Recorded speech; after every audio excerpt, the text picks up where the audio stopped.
Épisode 2. Les intrigues du village. La lumière dorée du matin baignait le village, annonçant un nouveau jour. Naya, fidèle à ses habitudes, s'était levée tôt pour chercher du bois dans la forêt. Mais ce matin-là, un murmure inhabituel flottait dans l'air du village. Les villageois étaient rassemblés sur la place centrale, leurs voix entrelacées de curiosité et de méfiance. Tous parlaient de l'étranger mystérieux qui logeait à l'auberge depuis plusieurs jours. Certains disaient qu'il cherchait une épouse, d'autres qu'il venait pour acheter leur terre. Dans un coin, les femmes du village, menées par Amara, la fille du chef du village, échangeaient des suppositions. Amara, une jeune femme fière et arrogante, était connue pour son ambition. Elle rêvait de quitter le village pour une vie de richesse et de prestige. « Cet homme est sûrement riche », dit Amara avec un sourire calculateur, « et si c'est le cas, il mérite une femme à sa hauteur.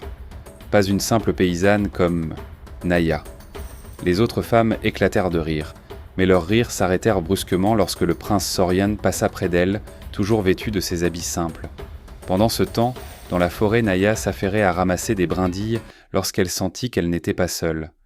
Levant les yeux, elle vit l'étranger, Sorian, debout à quelques mètres, une expression amicale sur le visage.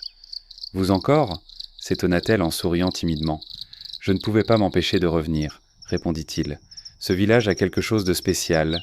Et je pense que c'est vous. » Naya rougit, mal à l'aise avec ces paroles. « Je ne suis qu'une fille ordinaire. »« Rien de spécial. »« Vous vous trompez, » répondit-il doucement. « Vous avez une lumière en vous que beaucoup n'ont pas. » Le prince lui proposa alors de l'aider à porter son bois. Elle refusa d'abord, mais il insista et ils marchèrent ensemble vers le village. Au village, les regards s'intensifient. Lorsqu'ils arrivèrent sur la place centrale, tous les yeux se tournèrent vers eux. Les murmures reprirent de plus belle. Pourquoi cet étranger s'intéresse-t-il à Naya ? Peut-être qu'elle l'a ensorcelé avec ses airs innocents.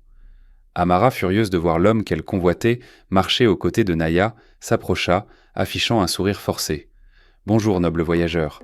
Je suis Amara, fille du chef. Si vous avez besoin de quoi que ce soit dans ce village, n'hésitez pas à me demander. » Le prince lui répondit poliment, mais son regard retournait constamment vers Naya, qui semblait vouloir disparaître sous les regards accusateurs des autres.